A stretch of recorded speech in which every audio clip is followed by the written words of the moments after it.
The Beast in the Cave by H.P. Lovecraft.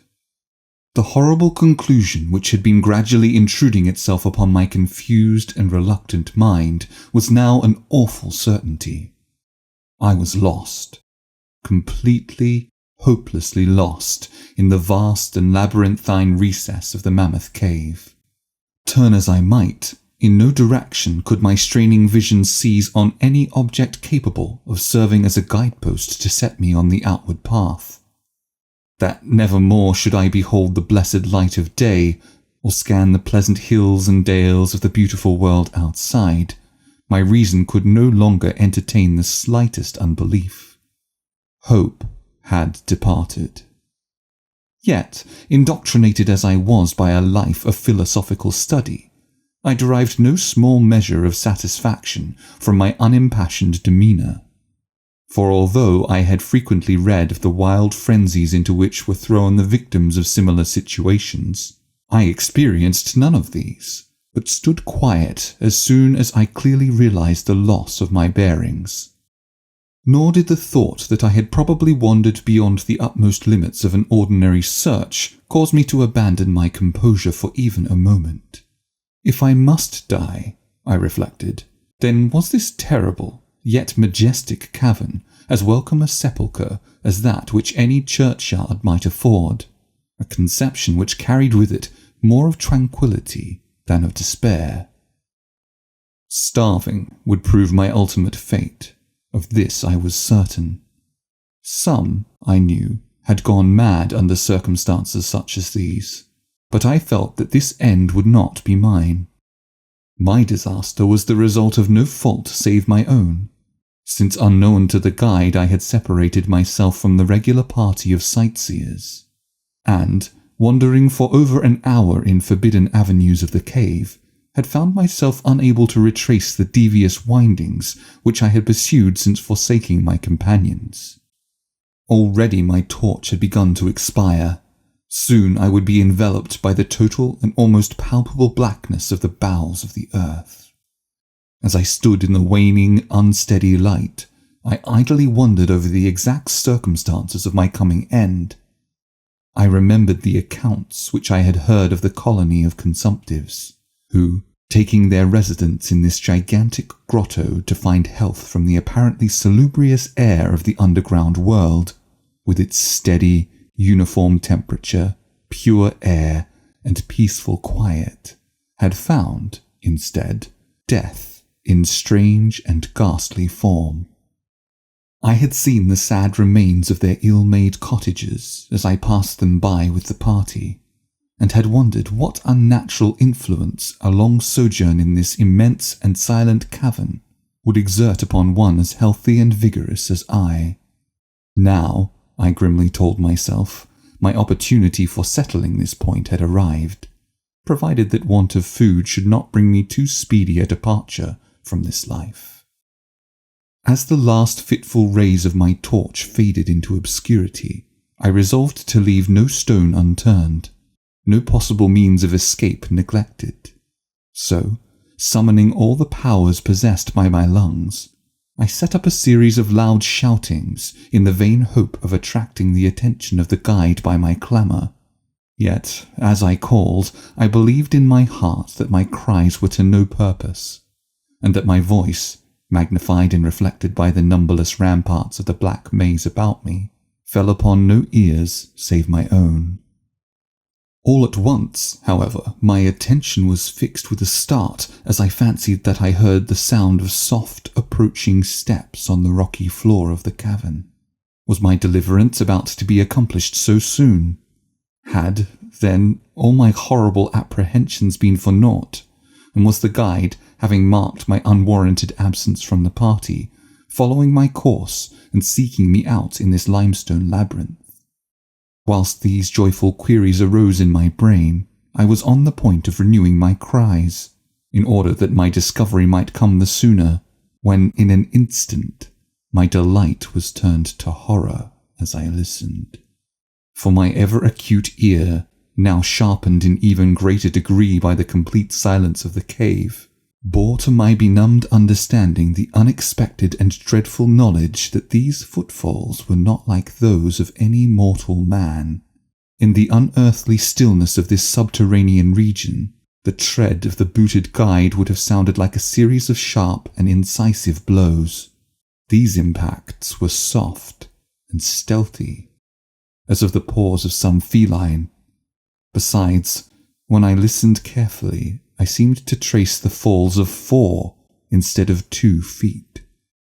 I was now convinced that I had, by my own cries, aroused and attracted some wild beast, perhaps a mountain lion which had accidentally strayed within the cave. Perhaps, I considered, the Almighty had chosen for me a swifter and more merciful death than that of hunger. Yet the instinct of self-preservation, never wholly dormant, was stirred in my breast, and though escape from the oncoming peril might but spare me for a sterner and more lingering end, I determined nevertheless to part with my life at as high a price as I could command. Strange as it may seem, my mind conceived of no intent on the part of the visitor save that of hostility. Accordingly, I became very quiet in the hope that the unknown beast would, in the absence of a guiding sound, lose its direction as I had, and thus pass me by.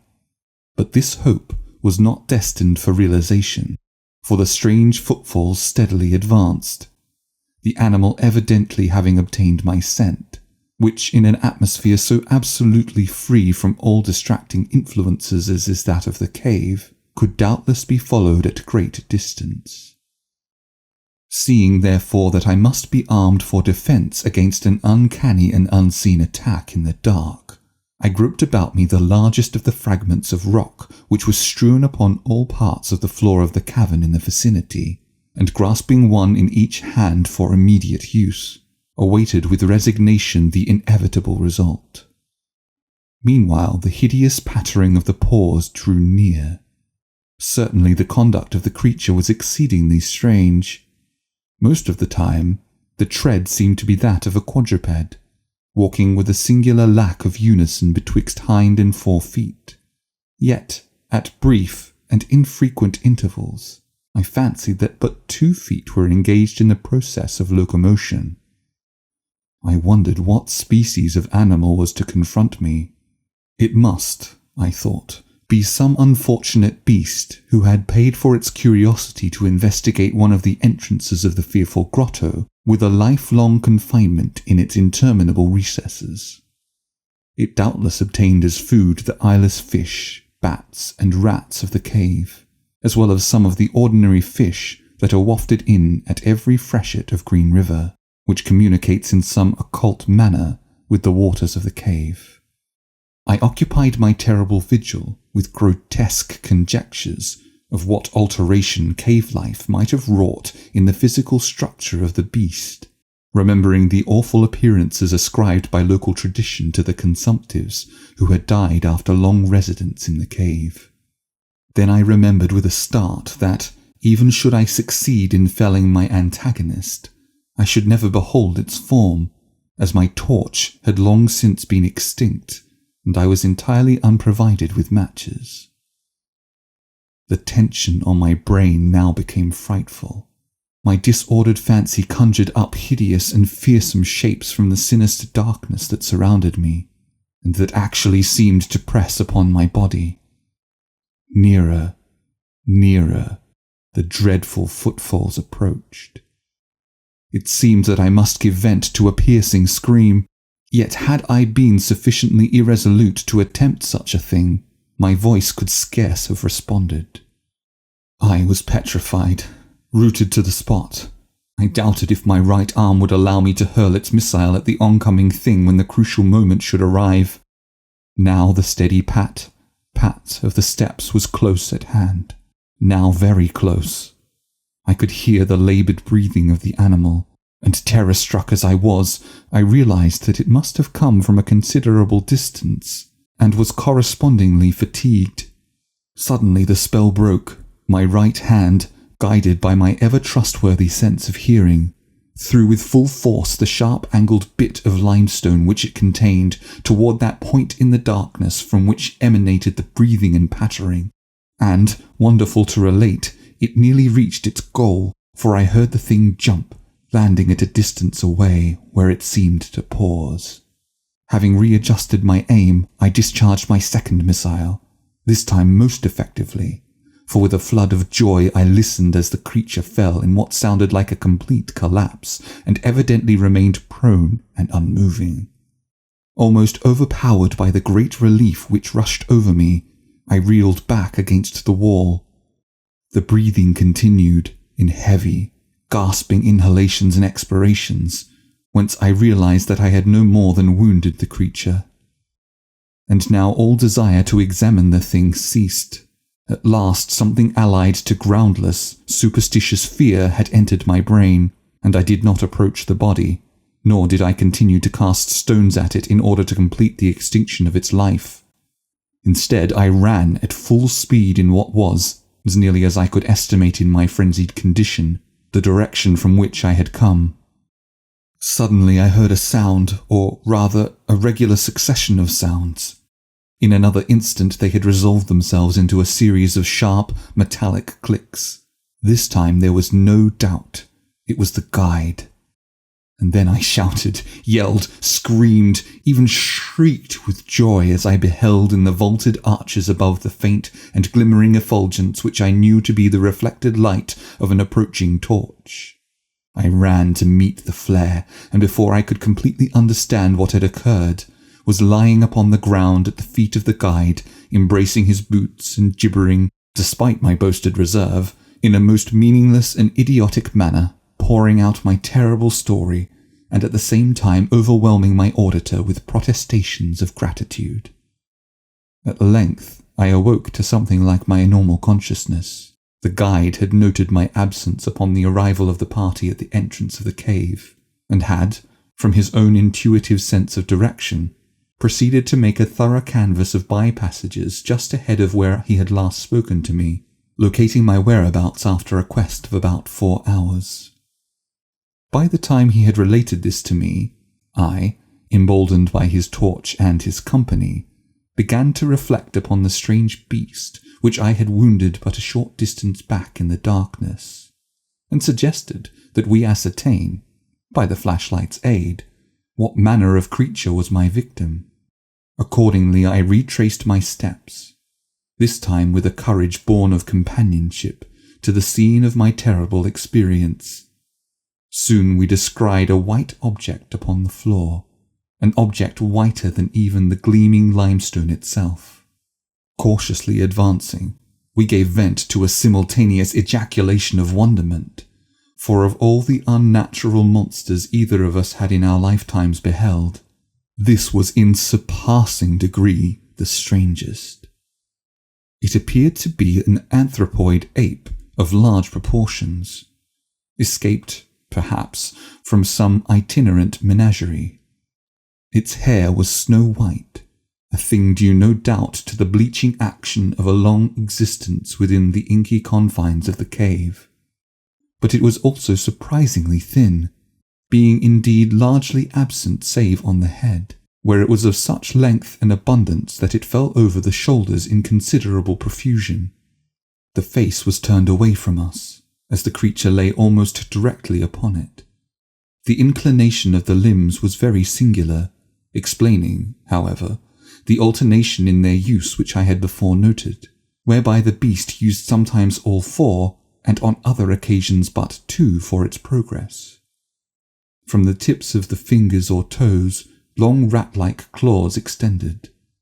The hands, or feet, were not prehensile, a fact that I ascribed to that long residence in the cave which, as I before mentioned, seemed evident from the all-pervading and almost unearthly whiteness so characteristic of the whole anatomy. No tail seemed to be present.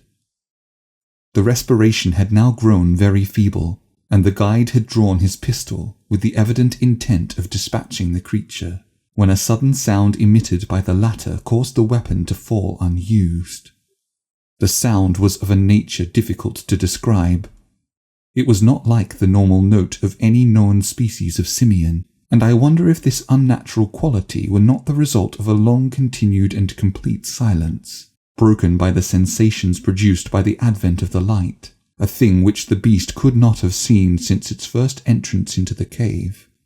The sound, which I might feebly attempt to classify as a kind of deep-toned chattering, was faintly continued.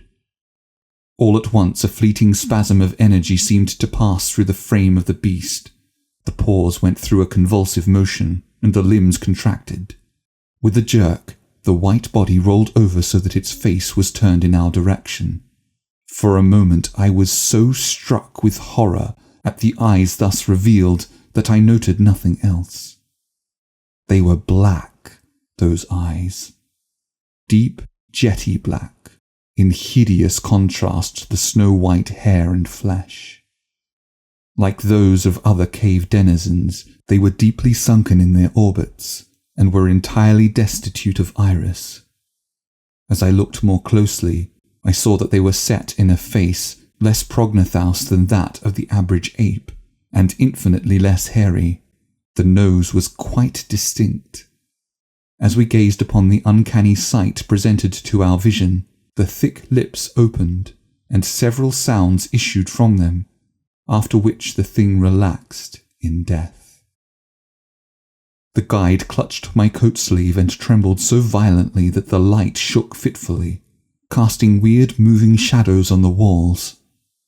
I made no motion, but stood rigidly still, my horrified eyes fixed upon the floor ahead. The fear left, and wonder, awe, compassion, and reverence succeeded in its place, for the sounds uttered by the stricken figure that lay stretched out on the limestone had told us the awesome truth. The creature I had killed, the strange beast of the unfathomed cave, was, or had at one time been, a man.